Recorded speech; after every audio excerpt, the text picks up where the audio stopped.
नमस्कार दोस्तों, स्वागत है आप सभी का आपके अपने YouTube channel Shri Ram classes में। और दोस्तों, हम पढ़ रहे हैं राजस्थान जीके की महत्वपूर्ण किताबें। हमारा राजस्थान कक्षा 6 माध्यमिक शिक्षा बोर्ड राजस्थान की किताबें हैं। ये जो अब की बार जो राजस्थान अध्ययन की नई किताबें हैं 6, 7 और 8वीं में, वो किताबें हम पढ़ रहे हैं। और अब तक हम कक्षा 6 के 2 पार्ट अपलोड कर चुके हैं। आज हमारे तीसरा पार्ट है। अगर इससे पहले वाला वीडियो आपने नहीं देखा तो ज़रूर देखें, लिंक मैं नीचे दे दूंगा। और आज हम पढ़ेंगे ये तीसरा पार्ट। आप राजस्थान की कोई सी भी प्रतियोगी परीक्षा की तैयारी कर रहे हो तो ये किताब आपके लिए बहुत ही अच्छी है जीके के हिसाब से। और रीड के लिए तो बहुत ही अच्छी किताब है, क्योंकि रीड में जो पेपर बनेगा वो इन्हीं किताबों से है। तो आइए पार्ट नंबर 3 देखते हैं, इतिहास जानने के स्रोत। प्राचीन काल के इतिहास से के अध्ययन से हमें सभ्यता के क्रमिक विकास का ज्ञान होता है। इतिहास जानने के अनेक स्रोत हैं, जिन्हें मुख्यतः 2 भागों में विभाजित किया जा सकता है। पहला है पुरातात्विक एवं दूसरा है साहित्यिक स्रोत। तो सबसे पहले हम देखते हैं पुरातात्विक स्रोत की। पुरातात्विक स्रोत में प्राचीन काल के वे अवशेष जिनमें हमें स्थान एवं घटनाओं के संदर्भ को समझने में सहयोग मिलता है, उनको पुरातात्विक स्रोत कहते हैं। ऐसे स्रोत में अभिलेख, मुद्रा, स्मारक, कलाकृतियाँ एवं उत्खनन से प्राप्त सामग्री शामिल होती हैं। इनमें तत्कालीन जनजीवन को समझा जा सकता है। और पुरातात्विक स्रोत संक्षेप में इस प्रकार हैं। तो सबसे पहले पुरातात्विक स्रोत में हम बात करते हैं अभिलेख की। तो अभिलेख ये हमें शिलालेखों यानी कि पत्थर की पट्टिकाओं पर या फिर पाषाण शिलाओं, पत्थर के बड़े बड़े खंडों पर, स्तंभों पर, भवनों पर और गुफाओं की दीवारों पर और मूर्ति प्रतिमाओं, स्तूपों, मठों, तालाबों और खेतों की खड़ी शिलाओं और ताम्रपत्रों पर उत्कीर्ण किए हुए मिलते हैं। बात करते हैं अभिलेखों की उपयोगिता की। तो इनमें क्या होता है कि ये विविध भाषाओं में यानी कि गद्य और पद्य दोनों ही शैलियों में मिलते हैं।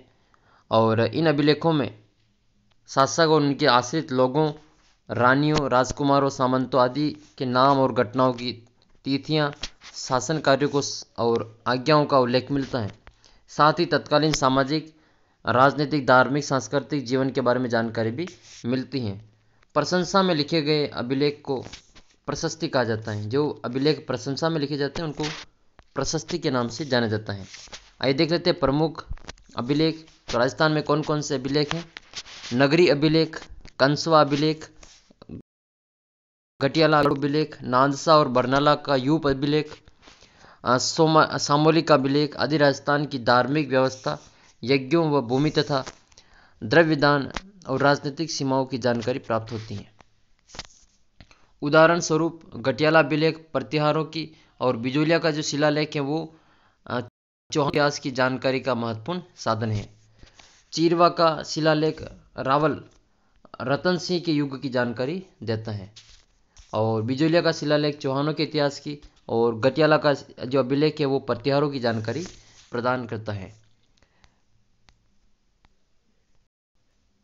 अब बात करते हैं स्मारक की।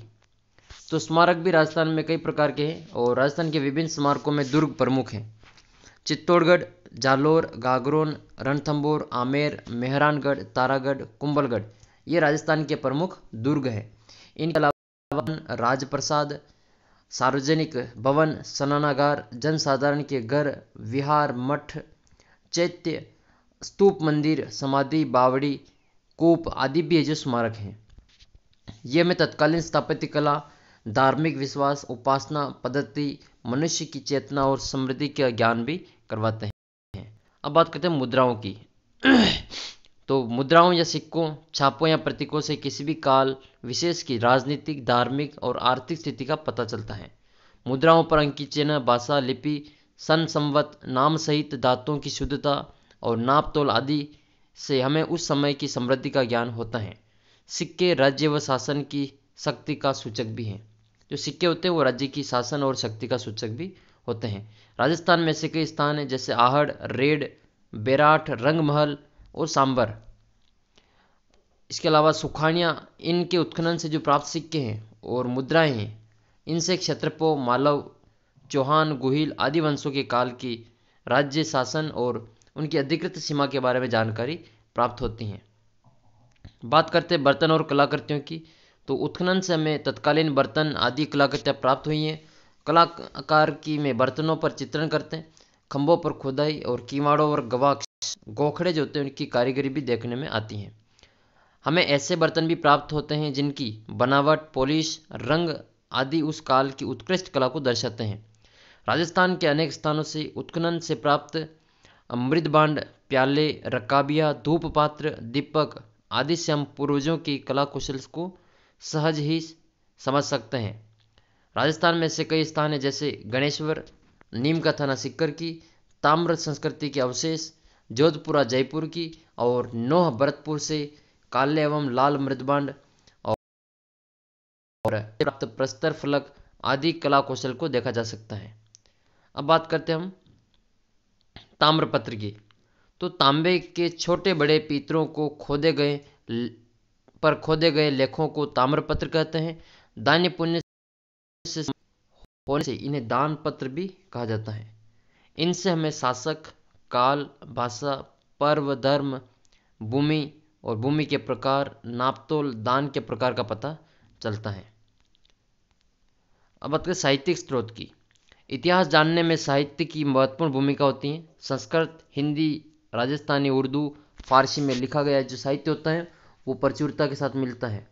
राजस्थान के प्राचीन इतिहास को जानने में वेद, पुराण, महाभारत, रामायण, बौद्ध और जैन ग्रंथों की सहायता मिलती है। 12वीं शताब्दी के उत्तरार्ध में जयानकृत विजय पृथ्वीराज विजय महाकाव्य से चौहानों की उपलब्धि का वर्णन मिलता है। जो पृथ्वीराज विजय हैं जो जैनक के द्वारा लिखी गई हैं उसमें हमें चौहानों की जानकारी प्राप्त होती है। नयन चंद्र सूरी के द्वारा लिखी गई हमीर महाकाव्य चौहानों के इतिहास के साथ साथ अलाउद्दीन खिलजी की रणथंभौर विजय और उस समय की सामाजिक धार्मिक स्थिति की जानकारी भी मिलती है। तो नयन चंद्र सूरी ने लिखी थी हमीर महाकाव्य। इसके अलावा राजस्थानी साहित्य में पृथ्वीराज रासो जो चंद्रवरदाई के द्वारा लिखा गया, अचलदास खींचरी वचनिका, पद्मनाभ के द्वारा जो लिखी गई है कानड़देव प्रबंध और बीकानेर के दलपत सिंह के द्वारा लिखी गई दलपत विलास और खिड़िया जग्गा के द्वारा लिखी गई जो वचनिका है उनसे भी हमें कई जानकारियाँ प्राप्त होती हैं। ख्यात विषय विशेषज्ञ साहित्य के प्रसिद्ध राजपूत राजवंशों की स्थापना, राजाओं का वंशक्रम और राज्य क्षेत्र आदि का वर्णन करते हैं। नैनसिरी ख्यात, बांकीदास की ख्यात, दयालदास की ख्यात, जोधपुर राज्य की ख्यात आदि से इतिहास जानने की सहायता मिलती है। उर्दू फारसी तवारीखों से हमें विशेषतः मध्यकालीन राजस्थान का इतिहास समझने में मदद मिलती है।